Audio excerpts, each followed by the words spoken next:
নমস্কার দর্শকবৃন্দ, বরাক নিউজে আপনাদের স্বাগত জানাচ্ছি। নিয়ে আসলাম আজকে ইম্পর্টেন্ট গুরুত্বপূর্ণ কয়েকটি খবর। ভিডিওটিতে আগে যাওয়ার আগে আপনাদেরকে অনুরোধ করছি ভিডিওটিকে একটি লাইক করে চ্যানেলটিকে সাবস্ক্রাইব করে দেবেন এবং পাশের বেল আইকনটি বাজিয়ে রাখবেন।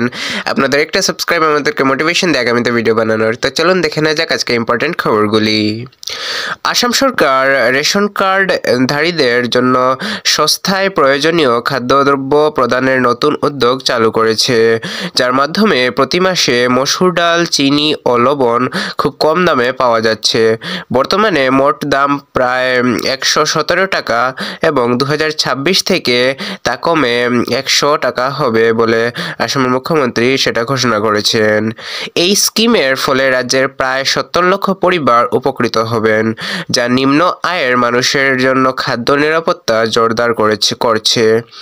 তবে সরকার এনএফএসএ তালিকা কঠোরভাবে যাচাই করছে এবং অনিয়ম বা অযোগ্যতার কারণে চলতি বছরে 30,000-এরও বেশি নাম তালিকা থেকে বাদ দেওয়া হয়েছে।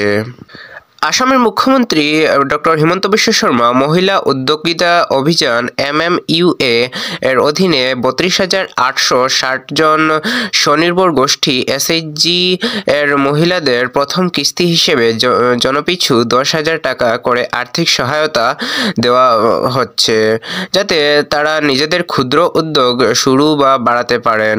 বর্তমানে প্রায় রাজ্যে 4 লক্ষ SHG সক্রিয় রয়েছে এবং সরকারের দেওয়া রিভলভিং ফান্ড ব্যবহারের ফলে অনেক মহিলা এখন ছোট ব্যবসা, উৎপাদন ও হস্তশিল্প ভিত্তিক কাজে যুক্ত হয়ে আর্থিকভাবে স্বনির্ভর হচ্ছেন। সরকার জানিয়েছে সফল উদ্যোক্তারা ভবিষ্যতে আরও বড় অঙ্কের আর্থিক সহায়তা পাবেন। আমাদের চ্যানেলটিকে সাবস্ক্রাইব করে আমাদের বরাক নিউজের ফেসবুক পেজটাকে ফলো করে রাখুন ডেসক্রিপশনে দেওয়া লিঙ্কে গিয়ে।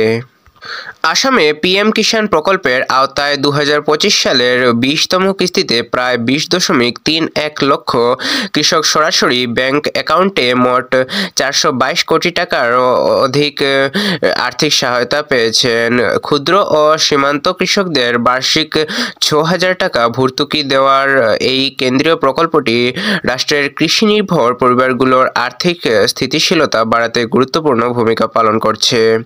সরকার জানিয়েছে যে উপযুক্ত কৃষকদের যাচাই প্রক্রিয়া আরও দ্রুত করা হবে, যাতে কোনো প্রকৃত উপকারভোগী বাদ না পড়ে এবং স্বচ্ছতার সঙ্গে সহায়তা পৌঁছে যায়।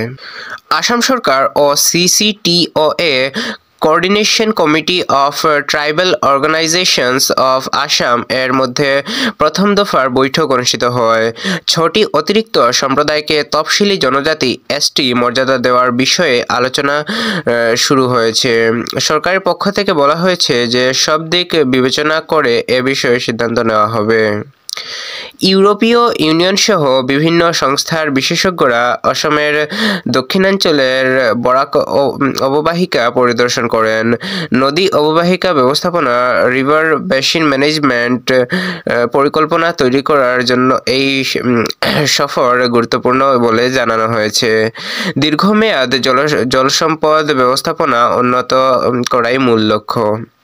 আসামের বেশ কিছু বিদ্যালয়ে বইমুখী ও মুখস্থ নির্ভর পড়াশোনা থেকে সরে এসে নতুন ধরনের সৃজনশীল শিক্ষণ উপকরণ ব্যবহারের উদ্যোগ চলছে।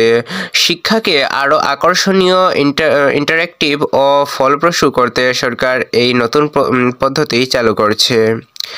রাজ্যের চরমপন্থী সংগঠনের সঙ্গে যুক্ত সব ধরনের রেডিকাল সাহিত্য মুদ্রিত বা ডিজিটাল সম্পূর্ণ নিষিদ্ধ ঘোষণা করছে সরকার। অনলাইন কন্টেন্টের উপর নজরদারি বাড়ানো হবে বলে প্রশাসন জানিয়েছে, যাতে রাজ্যে উগ্রবাদী মানসিকতা ছড়াতে না পারে। ডোটিয়া জুনিয়র গার্লস ন্যাশনাল ফুটবল চ্যাম্পিয়নশিপে অসম দল জম্মু কাশ্মীরকে 11 গোলে হারিয়ে দারুণ জয় পায়। টুর্নামেন্টে এটি এখন পর্যন্ত অন্যতম বড় ব্যবধানের জয়, যা মহিলাদের খেলাধুলায় অসমের শক্তি আবারও প্রমাণ করে। অসমের বড়োল্যান্ড লটারি বিভাগের 5 ডিসেম্বর ড্রয়ের ফল প্রকাশের অপেক্ষায় রয়েছে অংশগ্রহণকারীরা। অফিসিয়াল ঘোষণার পরই বিজয়ীদের নাম প্রকাশ করা হবে।